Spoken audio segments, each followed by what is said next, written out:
अस्सलाम वालेकुम नाज़रीन। आज 9वीं मुहर्रम उल हराम है। हज़रत इमाम हुसैन रज़ी अल्लाह ताला अन्हो की शानदार कुर्बानी से एक दिन दूर हैं। हमें याद करना है उस कुर्बानी को।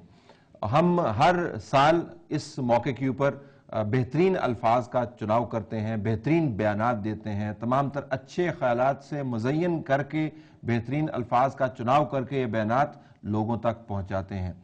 ज़मीनी हक़ाइक़ क्या है? ज़मीनी हक़ाइक़ में से एक हकीकत नाज़रीन ये है कि अगर आप इस वक्त घर से बाहर निकलना चाहें तो रिश्तेदार आपको मना करेंगे, कहेंगे कि 9वीं मुहर्रम में बाहर नहीं जाइएगा। पुलिस हर तरफ नाके लगाए हुए है।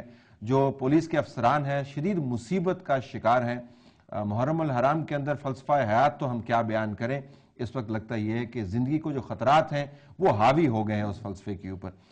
हम किन हालात से दो चार हैं और इस मौके के ऊपर अगर हम आपको अच्छी बात बताएंगे तो आप समझ पाएंगे या नहीं। एक तरफ कंट्रोवर्सी है मजहबी अमूर की जो मिनिस्ट्री है उसके हवाले से मुल्क के अंदर जो तनाज़ा फैला हुआ है उसने सियासत की जड़ें हिला के रख दी हैं। दूसरी तरफ तौहीन रिसालत का कानून है जिसकी तब्दीली के हवाले से एक नुक्ता नज़र आपके सामने है, लेकिन उससे भी सियासत को मुंसलिक किया जा रहा है। तो मज़हब हमें लगता है यूँ है कि बात करने की हद तक तो ठीक है, लेकिन अमली तौर पर लोगों को जब पैगाम पहुंचाने का बायस बनता है तो लोग शायद समझते हैं कि हम सिर्फ खाली बातें करते हैं। आज हम खाली बात नहीं करेंगे, जानना चाहेंगे कि हमारे अमल और हमारी खिताब के अंदर इतना फ़र्क क्यों है। हमारे पास मौजूद हैं स्टूडियोज़ के अंदर सेंटर प्रोफेसर खुर्शीद अहमद साहब, जमात इस्लामी से इनका ताल्लुक़ है, बहुत शुक्रिया आपने हमें ज्वाइन किया। उनके बराबर में मौलाना साजिद नकवी साहब जो कायद मिल्लत जाफरिया पाकिस्तान, आपको भी बहुत शुक्रिया आपने आज स्टूडियो में हमें ज्वाइन किया। हारून रशीद साहब तज्जिया निगार है और मजहबी और सियासी अमूर पर बड़ी गहरी नज़र रखते हैं, बहुत शुक्रिया आपने हमें ज्वाइन किया। नाज़रीन, हमें लाहौर से इब्तिसाम इलाही ज़हीर साहब जो मजहबी स्कॉलर हैं वो भी ज्वाइन कर रहे हैं। इसके अलावा हम बात करेंगे हनीफ जालंधरी जो सेक्रेटरी जनरल हैं वफाकुल मदारिस अल अरबिया फ़ोन पर, और हमारे साथ फ़ोन पर ही नाज़रीन last but not least Hamid Saeed Kazmi साहब जो former federal minister for religious affairs हैं वो भी ज्वाइन कर रहे हैं। काज़मी साहब अस्सलाम वालेकुम। जी वालेकुम अस्सलाम। काज़मी साहब ये फरमाइएगा कि जिस तरफ से हमें रहनुमाई मिलनी चाहिए मजहबी अमूर के जो ज़ोमा हैं, चाहे वो मिनिस्टर हों या चाहे लीडरान हों, पाकिस्तान के अंदर हमें लगता यूं है कि तनाज़े उनके गिर्द ज़्यादा घूमते हैं।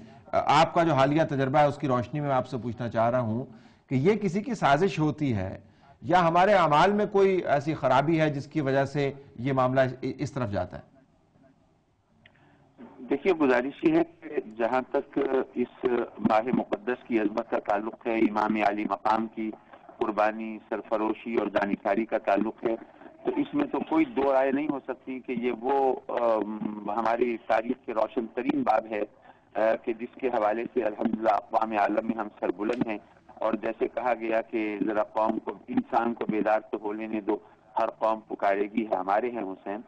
लेकिन जो अब इस वक्त हमारा जो किरदार है, जो इस वक्त सूरत हाल है, जिन मसाइल की तरफ आपने निशानदेही की है, मैं अर्ज करूंगा कि ये बात बुनियादी चीज है कि हमारे कौल और फेल का तजाद हमें बहुत बुरी तरह घेरे हुए है। हम अपने सामने मिसाल रखते हैं इमाम आली मकाम की और किरदार हमारे सामने होता है यजीद का।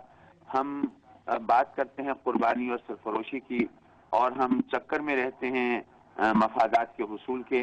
और मैं एक आम तौर पर बात कह देता हूं कि जैसे हम आम तौर पर अमेरिका मुर्दाबाद के नारे लगाते हैं, लेकिन दूसरी तरफ ख्वाहिश रखते हैं कि किसी तरह हमें हमारे बच्चों को अमेरिका का वीज़ा मिल जाए।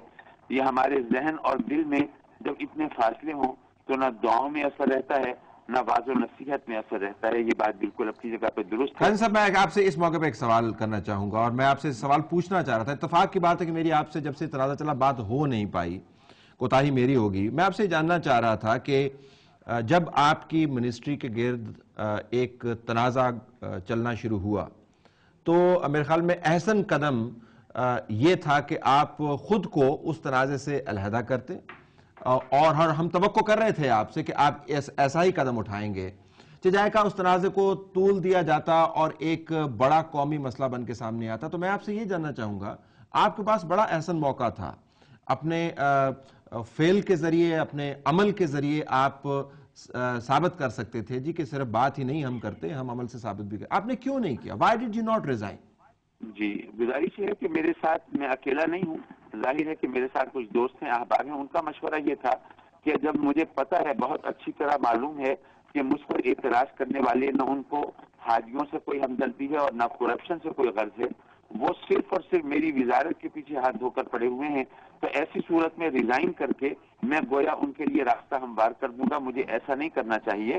یہ دیکھیے، یہ اختلاف رائے ہو سکتا ہے، آپ مجھ سے اس بارے میں اختلاف کر سکتے ہیں، یہ آپ کا حق ہے، لیکن میرے سامنے یہ صورتحال تھی اور مجھے یہ کہا گیا کہ ریزائن کر کے آپ اپنا قد کاٹ تو بڑھا سکتے ہیں، آپ اپنی ذات کے لیے تو ایک ریلیف کی صورت پیدا کر دیں گے، لیکن جو آپ کے ساتھی ہیں، جو آپ کے دوست ہیں، ان کے لیے گویا آپ ایک مشکل کا سبب ڈال دیں گے کہ وہ آپ کو تو نہیں مجبوری تھی. کاظمی صاحب، اس کے بعد جو کچھ ہوا آپ کے خیال میں، قطع کلامی معاف، آپ کے خیال میں جو کچھ ہوا اس کے تناظر میں جو مشورہ آپ کو دیا گیا تھا وہ صائب مشورہ تھا یا غلط مشورہ تھا؟ اب آپ کو کیا لگتا میں ہے؟ اس کروں گا کہ اگر بات صرف میری اپنی ذات کی ہوتی تو میں یقیناً، میرے لیے اس سے بہتر راستہ کوئی نہیں تھا کہ میں اس گن سے علیحدہ ہو جاتا، لیکن میں اس کروں گا کہ اب جو پرائم منسٹر صاحب نے فیصلہ کیا، میں سمجھتا ہوں کہ اس میں بھی میرے لیے بھلائی ہے. It is blessing in disguise for me. وہ اس لیے کہ اگر میں وزارت پر رہتا اور پھر بے شک میرے خلاف کچھ چیز ثابت نہ ہوتی، اور ظاہر ہے کہ جب کچھ نہیں ہے ثابت ہو بھی نہیں سکتا تھا، لیکن شاید ساری زندگی مجھ پر یہ الزام رہتا کہ یہ ایک منسٹر کی حیثیت سے ریلیف دیا گیا تھا، ورنہ خدا نہ خواستہ وہ کرپشن میں ملوث تھے. تو اب اس صورت میں میرے لیے ایک ریلیف ہے. اور جو ہمارے ساتھی ہیں وہ کہتے ہیں کہ وہ بھی مطمئن ہیں کہ آپ اکیلے نہیں ہیں، جو ہمارے مخالف ہیں وہ بھی یہ ایک ہی کشتی کے سوار ہیں. یہ نہیں ہے کہ جناب بس آپ نے وزارت چھوڑی ہے اور دوسرے لوگ انجوائے کر رہے ہیں اور آپ شور مچا رہے ہیں. یہ بات اس طرح سے ہے، یہ مشاورت کا اس میں قصور ہو سکتا ہے. ٹھیک ہے، ذرا اسی معاملے کو اسٹوڈیو میں لے کے، یہ اگزامپل ہے پروفیسر صاحب کے، تو ہمیشہ تاریخ میں ہی دیکھا ہے اور حضرت امام حسین رضی اللہ تعالیٰ عنہ کی مثال سے ہی بھی سیکھا ہے ہم نے.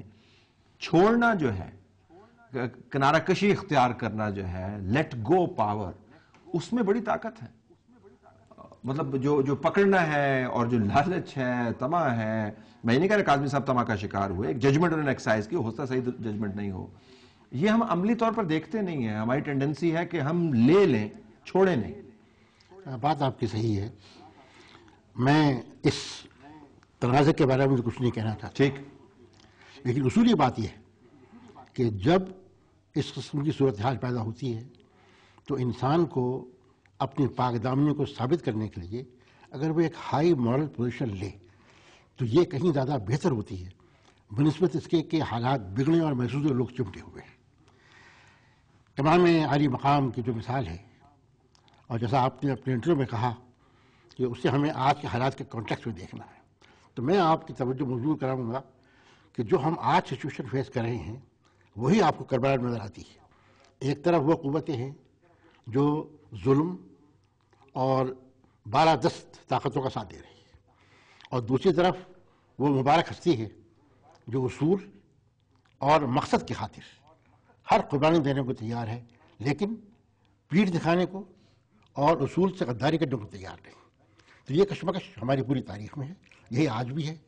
جس طرح آپ کو یعنی بازار میں خطرات کی نشاندہی کی گئی، یہ چیز وہاں بھی نظر آتی ہے. تو میری نگاہ میں امام عالی مقام کی جو مثال ہے، میں ہمیشہ کہتا ہوں کہ کربلا کا یہ واقعہ ہماری تاریخ کا تاریخ ترین واقعہ ہے، لیکن اسی تاریکی میں روشنی کی کرن بھی پھوٹتی ہوئی نظر آتی ہے.